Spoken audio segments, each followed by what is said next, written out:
욥기 36장 1절부터 25절 말씀 함께 읽었습니다. 엘리후의 마지막 세 번째 발언이 이어집니다. 36장부터 37장까지 이어지는 엘리후의 세 번째 이 발언에는요, 본격적으로 자신의 지혜를 설교하고 있는 부분입니다. 먼저 1절부터 4절까지는 자신의 지혜에 대한 소개를 하고 있고요. 5절부터 7절까지는 선과 악을 심판하시는 하나님에 대해서 그가 말하고 있습니다.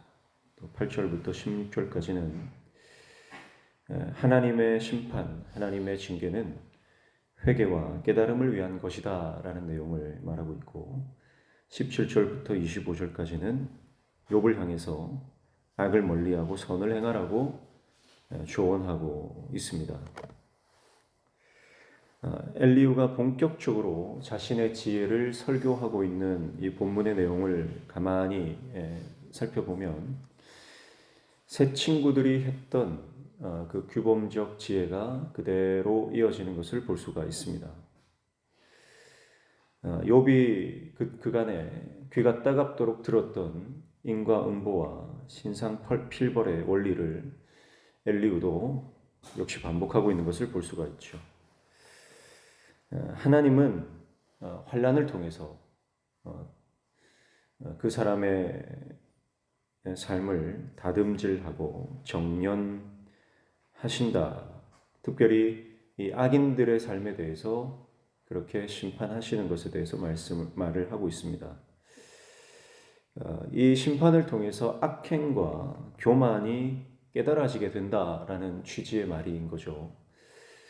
그래서 결국은 귀가 열려야 된다 이 말을 하는데요. 귀가 열릴 때 교훈을 듣고, 그리고 그 들은 말씀을 통해서 죄악에서 돌이키는 일들이 일어나게 된다, 그렇게 말하고 있습니다. 그래서 순종하면 살고 불순종하면 죽을 것이다, 이런 취지의 말들을 하고 있죠. 자, 엘리후의 입장에서 욥은요, 곤고한 사람이고 또 악한 인생입니다. 그래서 욥을 향해서 주문하고 있는 것이 바로 너의 귀가 열려야 된다, 그 말이죠. 그러니까 너는 귀가 지금 닫혀 있다. 하나님이 고난을 통해서 이미 너에게 말씀하고 있다. 근데 너는 그 고난을 통해서 깨닫지를 못하고 있다. 귀가 열려서 하나님이 왜 이 고난을 주시는지 그 고난의 이유를 깨달아라, 그런 취지의 말을 하고 있는 겁니다. 그러니까 욥의 입장에서는 하나님이 침묵하고 계신 거예요. 그런데 엘리후의 입장에서는 하나님이 침묵하시는 게 아니라 너가 귀를 닫고 있다, 그런 측면에서 말을 하고 있다고 보시면 됩니다.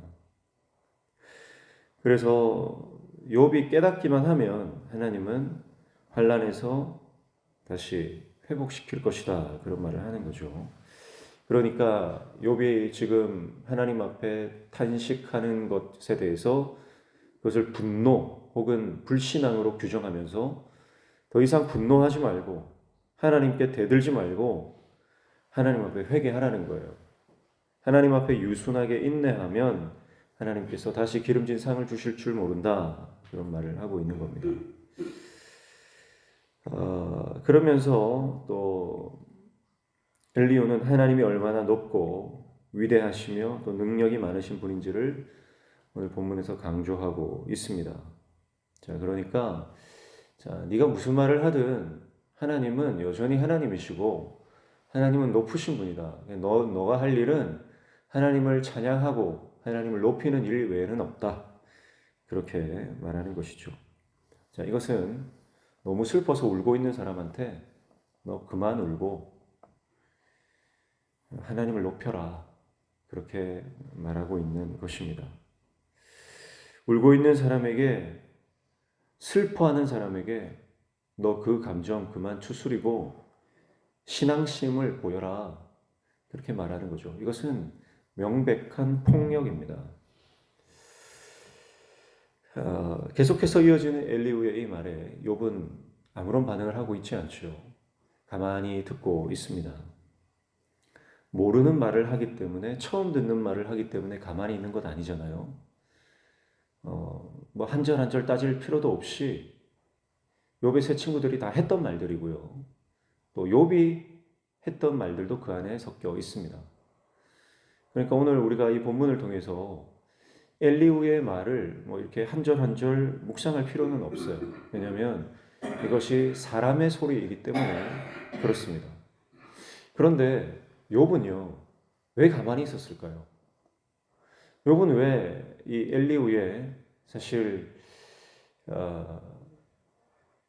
좀 말 같지도 않은 그런 소리를 아무런 대꾸 없이 그저 침묵하고 있을까요? 더 이상 내세울 자존심이 없었기 때문입니까? 아니면 더 이상 대답할 가치도 없었기 때문입니까? 물론 그런 측면이 있을 겁니다. 그런데 이 엘리후의 말이 거듭될수록 욥이 가만히 있는 게 좀 이해가 안 되는 거예요. 그래서 어제 설교 준비를 하면서 욥의 마음이 어떨까 가만히 묵상을 해보는데요. 이런 생각이 드는 거예요. 어쩌면 욥은 포기해서 침묵하고 있는 것이 아니다.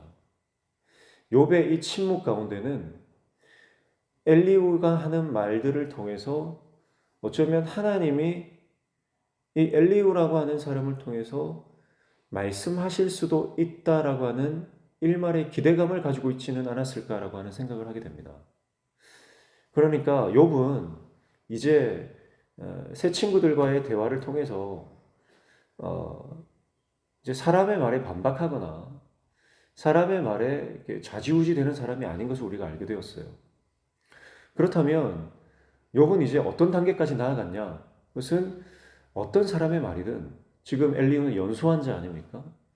그리고 스스로 굉장히 교만하고 또 잘난 체하며 또 사람을 이렇게 폭력적으로 아주 잔인하게 비난하는 그런 사람입니다. 근데 욥은요, 그러한 사람의 말을 통해서도 혹시 어쩌면 하나님이 이 엘리후의 말을 통해서 나에게 하실 말씀이 있을지도 모른다. 그래서 가만히 귀를 기울이고 있는 것 아닌가 하는 생각을 하게 돼요.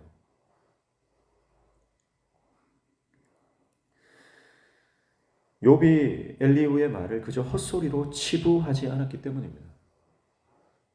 물론 공감되는 말이 아닙니다. 그리고 뼈아픈 말들입니다. 그러나 제발 그만하라고 말릴 법도 한데 가만히 듣고 있는 욥의 속내는요. 엘리후의 말 속에서라도 하나님의 작은 응답이라도 있을까 하는 그런 간절한 기대였지 않을까. 그래서 아프지만 엘리후의 말을 치열하게 그 소리를 듣고 있는 것 아닐까 하는 생각을 하게 됩니다. 그래서 하나님의 사람은요, 어떤 상황을 통해서도 하나님의 음성을 듣고요, 또 지나가는 말들을 통해서도 하나님의 음성을 듣는 것 아닙니까? 그러니까 욥은 이제 어떤 단계까지 나아갔냐면, 사람들이 볼 때는 정말 헛소리처럼 들리는 그 말이라 할지라도 그 말 안에도 어쩌면 하나님이 하나님의 말씀을 심어 놓았을 수 있다. 그리고 그 말 안에서 내가 뭔가를 하나님의 뜻을 깨달을 수 있는 어떤 작은 단서라도 있을 수 있다. 그런 자세로 엘리후의 말을 경청하고 있다라고 하는 것이죠. 자, 이것은 욥이 하나님의 말씀에 대한 이 타는 목마름이 있었기 때문에 가능한 것이고요. 하나님의 응답을 갈망하는 그 간절한 소망이 있었기 때문에 가능한 것이다. 이렇게 생각할 수 있겠습니다. 자, 그러니까 욥은요, 진정한 반성적 지혜를 가지고 있는 사람인데 그것의 대전제는 뭐냐면 내가 틀릴 수도 있다라고 하는 것입니다. 그러니까 아무리 엘리후가 무슨 말을 해도요, 내가 틀릴 수 있으니까 그의 말을 통해서 내가 뭔가 깨닫고 하나님의 음성을 내가 들을 수 있지 않을까. 이제는 그런 욥의 자세와 태도를 우리가 살펴볼 수 있다는 것입니다. 그러니까 욥기 전체를 통틀어서 진정한 반성적 지혜를 가지고 있는, 자신의 한계와 자신의 연약함을 인정하고 하나님의 말씀을 듣기 갈망하고 있는 사람은 오직 욥 한 사람 외에는 없다라고 하는 것을 우리가 알 수가 있습니다. 엘리후는 내가 너의 말을 귀 기울여 들었다 여러 번 말을 했지만 그러나 진정한 경청을 했던 사람은 욥 한 사람뿐입니다. 욥은 진정한 경청의 사람입니다. 그것은 단순히 누군가의 말을 잘 듣는다 이런 뜻이 아니라 그것은 하나님의 음성을 듣기 위한 영적 민감성을 가지고 있다라고 하는 말입니다. 여러분 오늘 저와 여러분이 이런 영적인 민감한 귀가 열리기를 축복합니다. 그러니까 엘리후가 너는 귀가 열려야 된다 이것을 엘리후는 규범적 지혜의 입장에서 말하지만 욥은 반성적 지혜의 입장에서 그 말을 듣고 있는 거예요. 그러니까 말하는 사람은 개떡같이 말해도 듣는 사람은 찰떡같이 듣고 있는 겁니다. 그래서 욥 안에 은혜가 회복되고 있는 거예요. 여러분 그래서 우리 안에 은혜가 있으면요.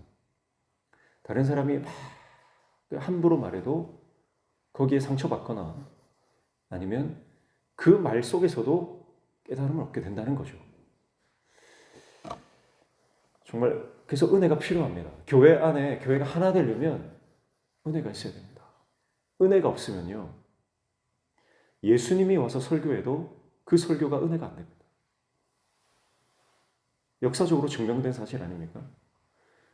그 안에 은혜가 없으면 진짜 예수님이 이 땅에 오셔서 말씀을 전해도요.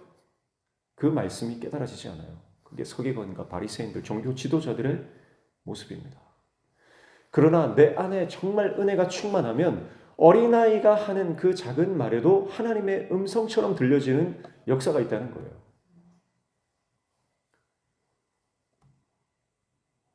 사실 모든 문제는 내 안에 있는 겁니다.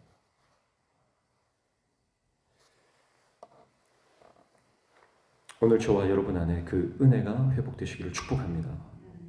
하나님은 어떤 상황과 어떤 사건과 또 어떤 사람을 통해서라도 말씀하시는 분이라고 하는 것, 욥은 그것을 이제 깨달은 거예요. 우리는 다른 사람의 말을 잘 듣고 싶지 않습니다. 그래서 회의를 하면요, 다른 사람의 말이 끝나기도 전에 자기 말을 해버리는 것이 우리 민족의 민족성이 아닌가 그런 생각을 해요. 그래서 TV에서 무슨 토론을 하면요, 다른 사람의 말을 막 끊어버리잖아요. 다 듣지도 않고 자기 주장만 펼치는 경우가 많죠. 그것이 뭐 TV 토론이나 뭐 그런 데서만 나오는 게 아니라 우리 일상에도 마찬가지예요. 우리도 회의를 하다 보면요, 자기 주장만 계속 관철하려고 하는 그런 우리의 완악한 마음이 있습니다. 내가 생각할 때 틀리면 끝까지 틀린 거예요. 내가 생각할 때 아니면 누가 뭐래도 아닌 거예요. 여러분 그런 딱딱하고 고정된 우리 생각들이 우리 안에 얼마나 많이 있는지 몰라요. 또 자기가 한번 말을 시작하면 언제 끝날지 모르는 사람도 많습니다. 잘 듣는 것이 힘듭니다. 그러나 여러분 우리 안에 은혜가 회복되고 영적인 민감성이 회복될 때 여러분 우리는 자신을 낮추고 듣게 됩니다. 그리고 그 듣는 것의 가장 절정은 바로 하나님 앞에 엎드려 듣는 기도의 시간이죠. 그러니까 여러분 하나님 앞에 겸손한 사람은요 반드시 기도하게 되고요. 그리고 그 기도가 진정한 기도, 깊은 기도로 들어가면요 하나님의 음성을 듣는 기도로 들어갑니다. 내 소원만 막 쏟아내고 끝내는 것이 아니라 나의 소원을 하나님께 아뢰고 난 다음 정말 하나님의 뜻이 무엇인지 듣는 기도를 하게 돼요. 1시간 기도를 하는데 1시간 내내 내 소원만 다 쏟아내고 툭툭 털고 일어나면요.